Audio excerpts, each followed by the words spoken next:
The following video contains strong language and adult content. Viewer discretion is advised. Transformers, more than meets the eye. Autobots wage their battle to destroy the evil forces of the Decepticons.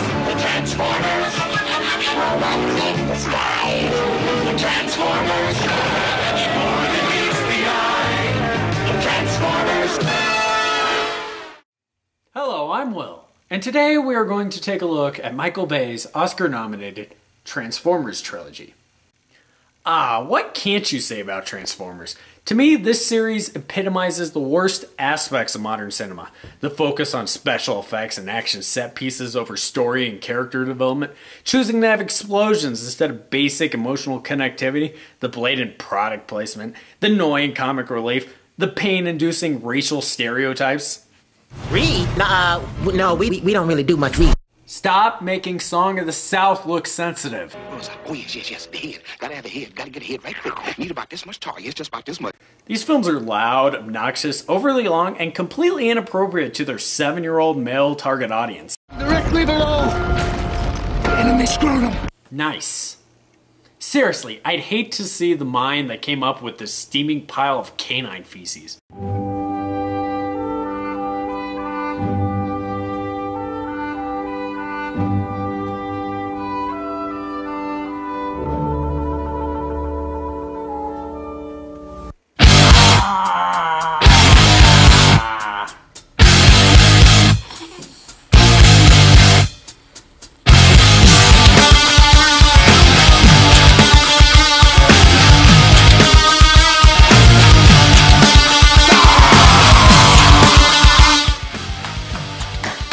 Hey, bitch face! I know exactly what we need for this new Transmorphers movie. Who is this?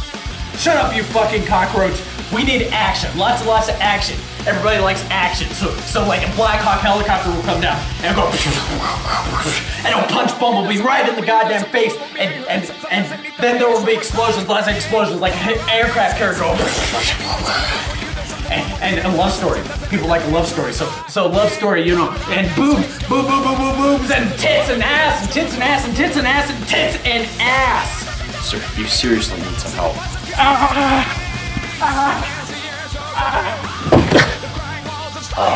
I love you, baby. You're so sexy, so curvy. You'd never hurt me, would you, baby? No, you'd never do anything to make me cry. Not like that bitch Megan Fox. She's so mean. I'm not Hitler. I'm not Hitler. Ladies and gentlemen, the Michael Bay sketch. Oh, thank you. Oh, I know, I'm the greatest. I deserve it. Oh, thank you. Oh. Now, not surprisingly, each entry into this saga has made a shit ton of money. And with Hollywood's tendency to rape the aesthetic of anything mildly successful, Transformers has had a huge effect on the look and feel of modern cinema. This influence is what I will be analyzing here today. But before I get into my thesis, I think I should briefly go over each film in this series and share my personal opinions on each one of them.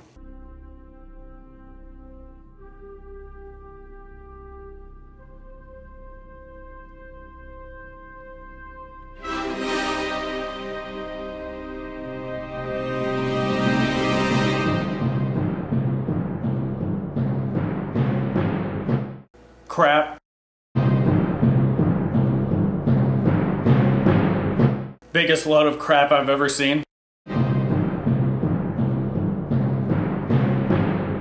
Not as bad as the previous load of crap, but still a pretty big load of crap. Seriously, I could make a better Transformers movie than this. I'm Optimus Prime. I'm leader of the Autobots. Howdy-hi! I'm Bumblebee, Optimus Prime's right-hand man. Let's go kick some Decepticon tailpipe! I am Megatron, and I turn into a gun.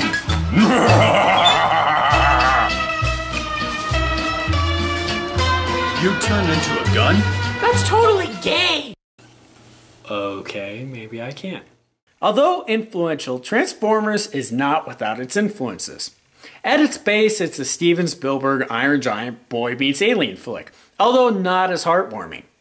It also seems to have been influenced by not only Bay's previous filmography.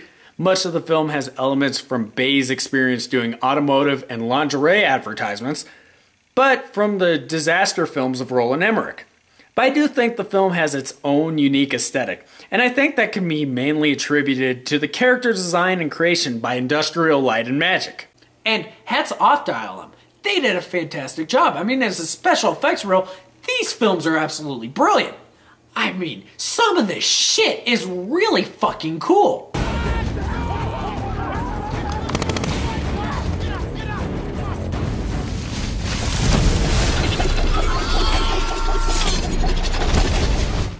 It is this aspect, the look of the Autobots and the Decepticons, that I think has and will have the biggest effect on modern film. One just has to take a look at the upcoming Battleship to see this art style trying to be replicated. This film, despite being based on a recognizable property, is still trying to ride on the Transformers' popularity. Battleship opening this Friday. Yeah, I'm not gonna go fucking see it either. I think the first time I noticed the Transformers aesthetic being replicated was in 2009's District 9. Maybe it's just me, but the look of the prawns had a very Transformery feel to them.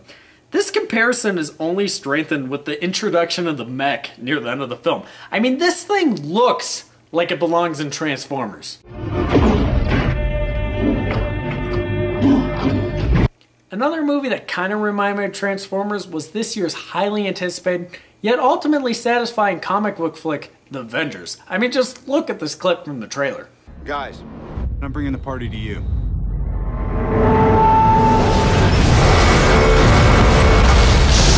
When I initially saw that turd monster, the first thing I thought of was this motherfucker. You have to be pretty dense not to see the resemblance. Actually, if you look at it, the Avengers storyline is very similar to a Transformers film. You have the military force teaming up with extraordinary creatures to fight extraterrestrial beings led by or brought on by the arch rival of one of the extraordinary creatures. This all culminates in a huge 45-minute action-packed climax in a seemingly empty metropolis.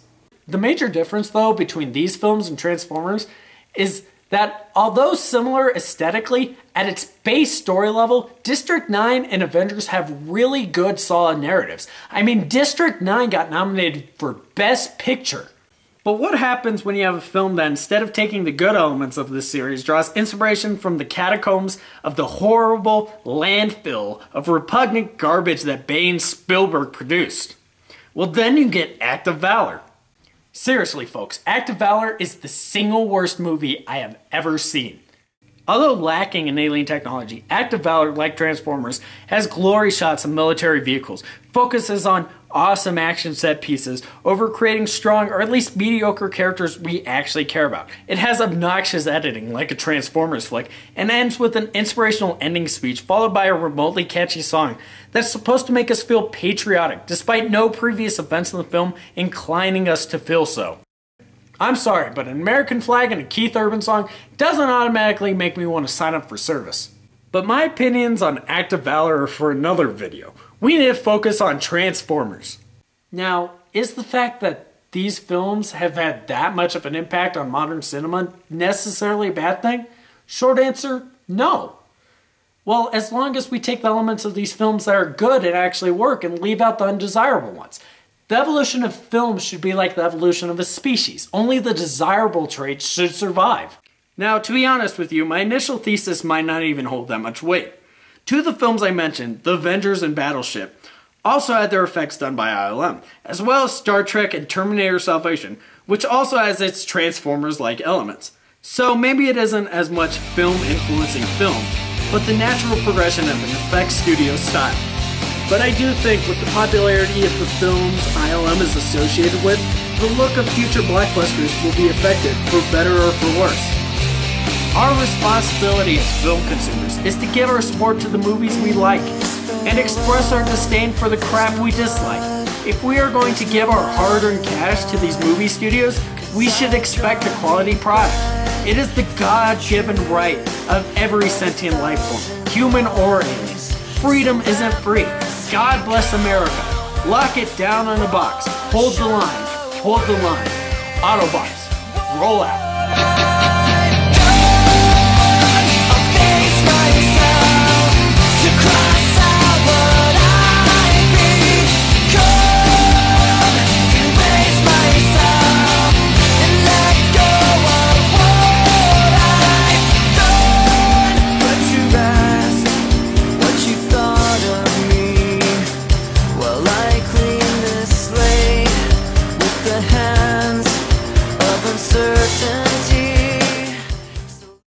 Hey, this is the theme for Halloween. You can't fool me, Lincoln Park.